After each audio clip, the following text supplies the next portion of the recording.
This dress was donated to me by a nonprofit that creates angel gowns and memorial blankets for families that have lost infant children.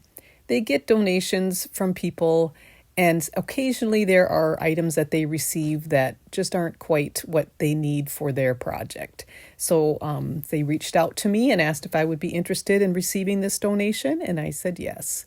This wedding dress was worn April 21st, 1946 for a wedding, and it is made of cotton organdy for the outer layer, and the inside layer is rayon satin.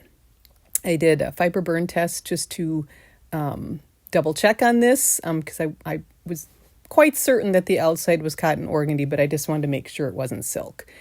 Typically, 1940s wedding dresses are not made of silk because that was something that was rationed during World War II, and rayon was definitely something that was used quite a bit.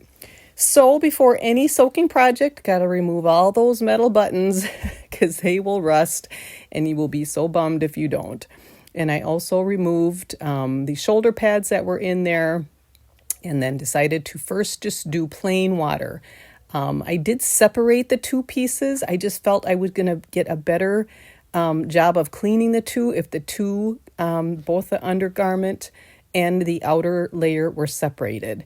And that was so much work to separate it. It was the tiniest stitches ever, but I was able to get them apart. And then look at here, after just plain water, there's more yellow for the underdress and brown for that outer cotton organdy.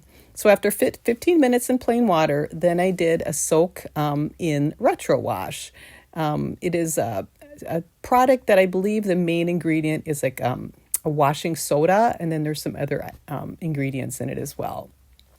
So after 15 minutes of that, I took them out and then on to the sodium perborate. But I did this just for the cotton organdy layer. I was done with the underdress at this point. So now I'm just focusing on that outer layer because it is so yellow, discolored, oxidized. So in bigger projects like this, I do a big, I think it's like a 15-gallon or 18-gallon tub that I put inside my tub. And then I use a immersion circulator. This is a heated thing that's used for sous vide cooking. And it can control the temperature of the water. It isn't exactly, so I set it at about 120, 124 and ended up at about 110 degrees Fahrenheit. But with 1 cup of the sodium perborate in the warm water, and then letting that soak, keeping it submerged with glass plates. I checked it after a few hours, and then at 5 hours, I felt it was good, so I took it out, using this sling to kind of help protect the cotton organdy from while it's wet. I let it air dry, and then here I decided to make a lot more work for myself. I could have just stopped here, but it was so tiny. The bust on this dress was 30 inches, and I couldn't even get it on my smallest mannequin. I couldn't even begin to get it on the mannequin. So I decided to open up those side seams. I added side panels.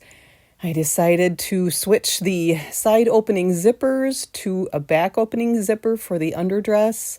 And then I did a series of buttons and loops from salvaged from dresses for the back of the cotton organdy, and finished off with some salvaged satin the arms and neck of that underdress. And here it isn't something you could quite wear as a standalone because there are still some issues with that, but it certainly suffices for the underdress on this two-piece thing. So look at the before and after. It just never gets old. That yellow goes away, and it's just amazing to me. And look at how beautiful this sheer. I'm such a fan of cotton organdy, and I think that's why I was a sucker for taking this. It turned out to be a humongous project on. This took me several days, but I'm really glad with how it turned out. I mean, look at how lovely that is. That sheerness, that lightness, but yet it's got a crispness and a kind of a slight stiffness to it. And here it is together. The two are back together again. I just did a snap on each shoulder to be able to connect the two instead of completely stitching it together at the neck and arms as it was earlier. But it's back to bright again, white, lovely, that mid 40s feel, and here she is 78 years later. Worth it.